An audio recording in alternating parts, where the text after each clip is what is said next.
Hey, what's up guys, Marc here, and in today's video we are going to take a look at how to use the new Facebook feature to create 3D images. So it's a process that's really simple, but still requires a little bit of prep work before we can actually get some decent results. So I'll show you what I did to turn this image here into a 3D image. This is probably one of the more complicated examples that I could have used. So anything else that you work on will probably be a little bit easier than this. So anyways, let's take a look at how this is done so that you can yourself turn any of your illustrations, any of your photos into a 3D image instead, which is a lot cooler. It's one of those things that's a little bit magical for any artist.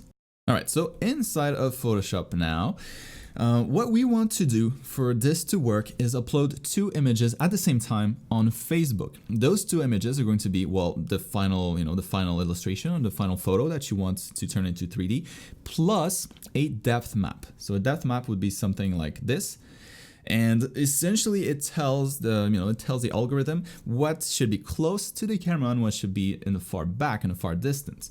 Everything that is white is close, everything that is black is in the distance. So it would be something like this. And as you can see, the main difference between the two files, well, other than they are different, different images, is going to be the file name. So the file name, you want to make sure that is the same file name, but for the depth map, you want to add the extra underscore depth at the very end of the file. So those can be JPEG, can be PNGs, whatever type of image format that Facebook accepts, doesn't really matter, but this is what we want, right? So if that's all you wanted to know, you're good to go and you can turn your images into 3D and go ahead and have fun. Now quickly, I just wanted to show kind of how I set up my scene and what I feel works best in terms of workflow to be able to do something like this, to create a depth map here. So first things first, always to start with the front. So starting with the front is a lot easier.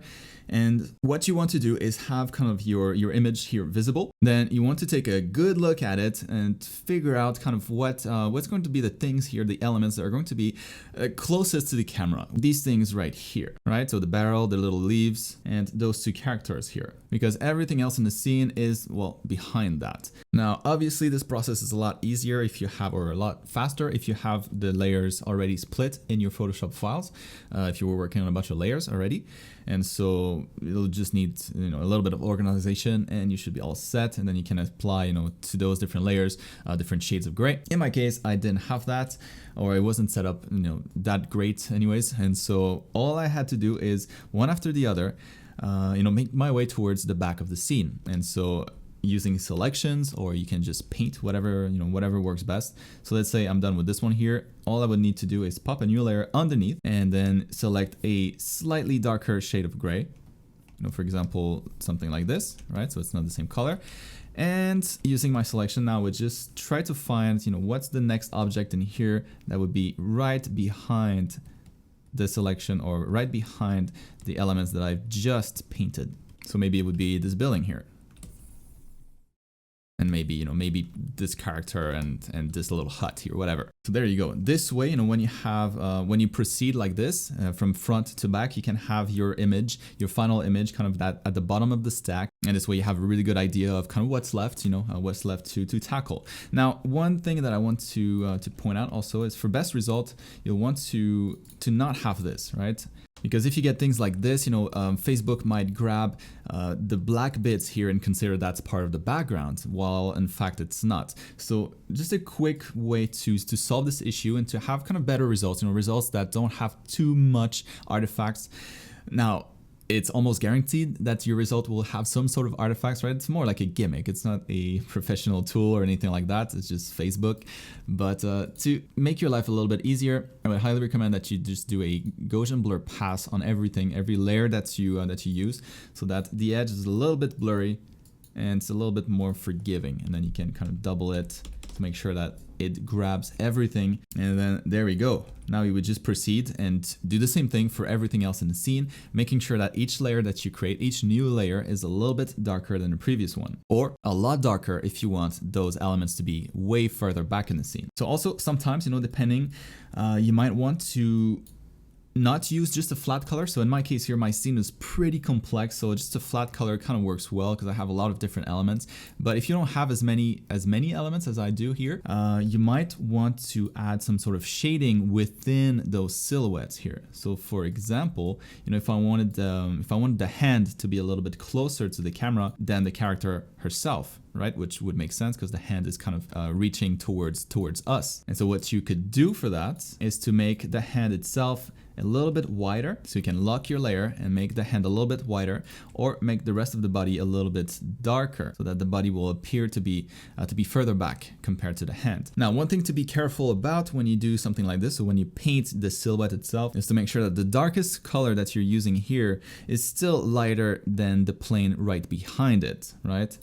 So if this is my plane right behind that I want to be further away than this character here that was in the foreground, well, now I have a problem because the arm will appear to be further back than this area right here, right? So the arm is darker than this, but I want my arm to be in front of this. And so you just got to make sure that this is darker than the hand, but lighter than whatever is behind it. And you really, really want to avoid having those things here where you have kind of like darker areas in between. So keep it clean. Otherwise, you're going to end up with a bunch of artifacts and it's not going to look too good. So anyways, this is a process here. So using selections or using just a brush, to paint the different layers, you just proceed like that from front to back, darkening the layers as you're going.